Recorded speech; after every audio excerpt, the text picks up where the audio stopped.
Question basique, question simple, Jean-Philippe Spano. Je profite de vous avoir parce que personne aujourd'hui ne peut témoigner de la réalité du cancer dans sa vie. Un proche, une mère, un frère, une sœur, un cousin. Personne n'échappe à ça. Comment expliquer cette explosion des cancers aujourd'hui en France et dans le monde, surtout en France? Oui, merci beaucoup Christine. On peut déjà faire référence à l'article de cette semaine du New England Journal of Medicine qui relate en effet de l'augmentation de l'incidence, c'est-à-dire de nouveaux cas de cancer et qui ne cesse d'augmenter avec des perspectives pour 2050 assez préoccupantes. Et on l'explique tout simplement parce que d'abord on a des facteurs de risque bien identifiés, le tabac, je vous apprends rien, l'alcool, on en a déjà parlé, des virus comme le fameux papillomavirus, d'où l'arme qui s'appelle le vaccin. Jean-Philippe Spano, je vais vous taquiner, je vous connais en dehors de l'antenne et je vous aime bien, donc je me permets de vous taquiner. Ouais. Le tabac, on fume plus qu'avant, on fume moins qu'avant. L'alcool, on boit moins qu'avant. C'est pour ça que je comprends pas cette émergence du cancer. Je me fais l'avocat du diable. Le tabac, on fume moins qu'avant, mais il reste effectivement encore un facteur de risque prédominant. Après, il y a une notion aussi, et c'est tant mieux, qu'on oublie, c'est qu'on vit de plus en plus longtemps. Et que l'âge est un facteur de risque du cancer. Plus on vieillit, plus on. Mais il y a des jeunes maintenant qui ont le cancer, de plus en plus de jeunes. Absolument. Alors pour l'instant, on n'a pas encore clairement identifié toutes les causes. C'est en cours. Probablement, comme je vous disais, les virus. Pourquoi pas l'environnement aussi. Et donc ça, c'est aussi un sujet très important sur la pollution, les facteurs nutritionnels, par exemple. Alors la plupart des nouveaux cas de cancer.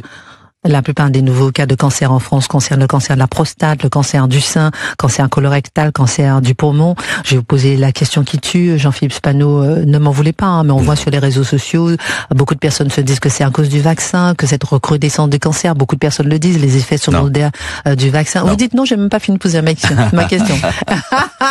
Non mais très sincèrement, là devant les auditeurs d'Europe 1, qui sont en train de se demander, est-ce qu'il n'y a pas aussi, pas que, mais aussi un lien avec les effets secondaires du vaccin?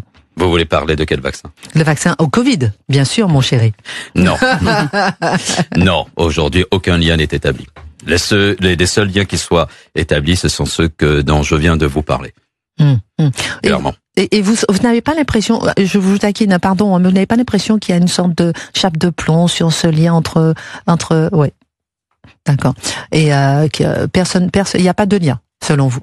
Non, pour l'instant, il n'y a pas de lien qui soit effectivement démontré. En tout cas, le vaccin anti-Covid a une efficacité qui a été prouvée sur effectivement la prévention, mais surtout la diminution des effets de ce virus. La preuve en est, c'est qu'il y a moins de problèmes aujourd'hui liés à ce virus qui ne le fut de par le parle. Bonjour Mathieu.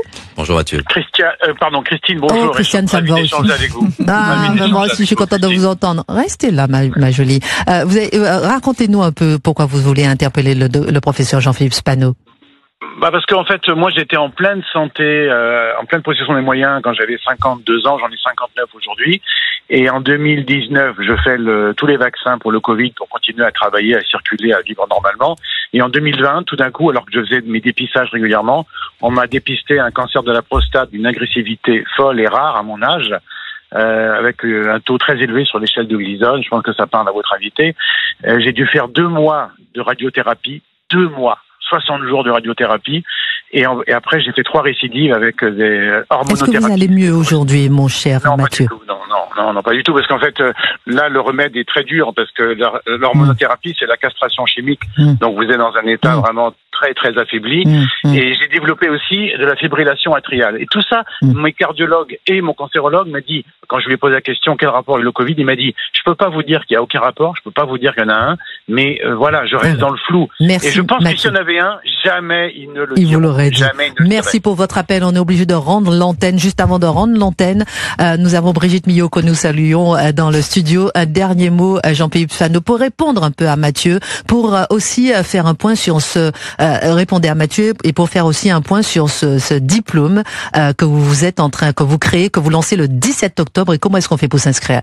On peut s'inscrire à travers les différentes universités que j'ai citées. Donc je rappelle Sorbonne Université, Lyon Sud, Clermont-Ferrand, Montpellier. Une formation inédite, Nice, c'est exceptionnel. Cannes, parce que je remercie aussi le campus de Cannes. Brigitte rigole parce qu'elle adore Cannes et moi aussi puisque je suis cannois. Et parce qu'elle est très contente de ce DIU. Moi, je trouve ça formidable. Et c'est la première fois effectivement. Donc comment s'inscrire auprès des universités ou sinon vous m'envoyez un mail et puis je vous transférerai les mails de mes collègues. Et encore une fois, ce DU, je vous le disais, les objectifs c'est basé justement sur la meilleure communication.